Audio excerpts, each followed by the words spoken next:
Live from our studios in Lincoln, your news leader. 1011 News at 6 starts now. Could successful high school sports teams be forced to move up a class in the NSAA? The proposed rule change. Some big changes are in store for P Street in downtown Lincoln. Tonight, a look at the plans. It is a tough time, but I do say thank you to everyone. The news a mother hoped not to hear. After days of searching, her son's body is found in a creek. That's our top story on 1011 News at 6. Good evening, everyone. I'm Owen Jensen. And I'm Bridget Farjan. Sean Eddy's mother says she had a feeling all along that her 42-year-old son, who was missing for days, was no longer alive. The Saunders County Sheriff's Department says his body was found in a creek near Highway 79 and County Road A around 1:30 this afternoon. The area is the same place his dad found his car with his phone inside just days ago. Today, more than 40 people searched the area on foot, ATVs in the air. Eddie's body was found underneath the ice in the creek. 1011's Nicole Griffin is live in Saunders County. Nicole? I was just inside Sean Eddy's mother's house hours before his body was found, and at that time, she told me she had hope. Hope that maybe someone had picked him up. Hope that someone knew where he was and had information. But as the search continues, she tells me she wished crews did not find him out there where his car was left. But unfortunately, hours later, they did. The Saunders County Sheriff's Department tells me they found his jackets just hours before they found the body. The sheriff believes hypothermia played a factor. He became disoriented, and that's why his jacket was off. We're continuing to follow up some leads. However, now we have a better feeling that foul play probably wasn't a factor. And I felt that all along, but you know, you hold out hope. So thank you, everyone. His mother says family, people from area churches, the fire department, sheriff's office, and the state patrol all helped look for Sean, and for that, they are thankful. Sean's mother also tells me he was and is a great guy and will be greatly missed. And as the investigation continues tonight, an autopsy has been scheduled. Reporting live in Valparaiso, Nicole Griffin, 1011 News. All right, Nicole, certainly a sad ending, in our thoughts and prayers with their family tonight. Evidence of the slick roads this morning. Watch this school bus struggle to make it up the hill. A viewer in Lincoln Air Park took this video around 11:15 a.m. today. Now, since late this afternoon, Lincoln police have responded to more than 70 accidents, while Bryan East and West hospitals say they had 24 people come in because of falling on the ice. Yeah, Bridget, it was very slippery on the sidewalks today as well. Hard to see that ice sometimes, but temps thankfully did warm up a little bit. So what can you expect the next few days? Here's Ken now with the first look. Hi, Ken. Good evening, Owen. Certainly we were concerned last night about the possibility of some freezing precipitation during the Tuesday morning time frame, and that's unfortunately exactly what happened. We had an icy morning commute. We think things will be a little bit quieter overnight tonight into tomorrow. Now, as far as the next couple of days are concerned in the capital city, 34 tomorrow for an afternoon high, or for a daytime high, but that's going to occur during the morning. We'll see falling temperatures for much of the day, and then we've got colder temperatures expected both Thursday and Friday with highs only in the 20s. Could see a chance for some light snow developing before the week is out once again as well. We'll have complete forecast details in just a few minutes.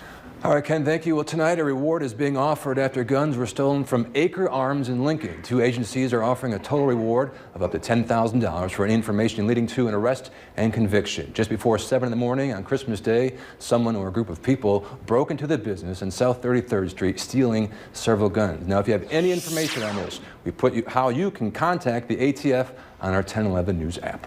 New development along P Street in Lincoln won't be slowing down anytime soon, and tonight we're showing you and telling you about plans for two big projects. Today, a new upscale hotel was announced near 12th and P Streets. It's being compared to the Four Seasons or the Ritz-Carlton. About 10 blocks to the east at 22nd and P, a local business along with a community organization is breathing life into that blighted area, and that's where we find 1011's Brandy B. Harris live to explain more. Brandy?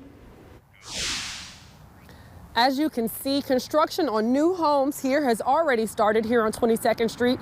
Assurity Life Insurance has also purchased a nearby vacant lot, hoping to continue to bring development to the area along Antelope Creek.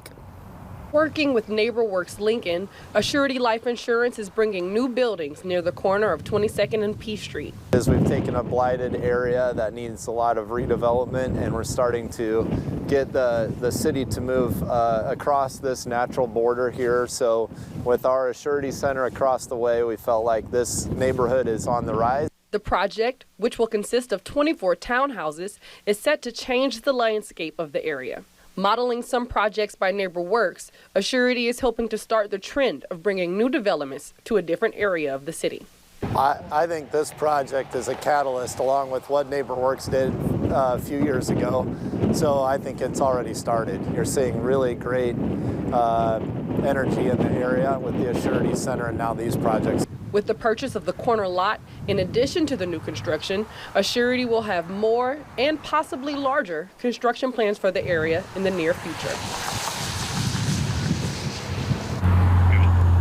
Now, the Senior Development Director for Assurity tells me that these townhomes are already for sale and that the first 10 of the 24 homes should be ready to move in by June. Reporting live in Lincoln, Brandy B. Harris, 1011 News. All right, thank you very much, Brandy. And we've been telling you about a lot of development recently happening in Lincoln, but we want to hear from you. What other projects are you curious about? Head to Facebook and look for this question to respond. What development is of interest to you, as well as what area of the city the project is taking place? We've already seen some inquiries, but we will be sure to look into it and bring you answers right here on 1011. Well, tonight, high school sports fans, listen up. A proposed rule change by the NSAA could force some schools to move up a class. It suggests schools abide by a new point system, and if sports programs accumulate 10 success points for 4 straight years, they will have to go up a class. This is also expected to help level the playing field between public and private schools, which has been a debated topic for years, according to the NSAA's executive director. In fact, a student is in a non-public school, more than likely the parents are having to pay tuition. If they've got the wherewithal to pay tuition, they probably have the wherewithal to get their kids involved in camps and clinics and whatnot. Now, the next vote on this proposal will be tomorrow, and if it passes, it'll move to a final vote in General Assembly in March. A 5-year-old from Eagle would not be alive today if it weren't for blood donations. When Kipton Crumlin was only 5 months old, he was diagnosed with infant leukemia cancer. Doctors gave him only a 20 to 30% chance to live. After surgery and chemotherapy, Kipton and the Crumlin family beat the cancer. Coming up tonight at 10, Kipton's mom talks about what she had to learn after his diagnosis and the importance of giving blood. Straight ahead on 1011 News at 6, it's a very serious question. How many kids out there in Nebraska are using illegal drugs? Now that there's a report that will give you that answer, that story is coming up.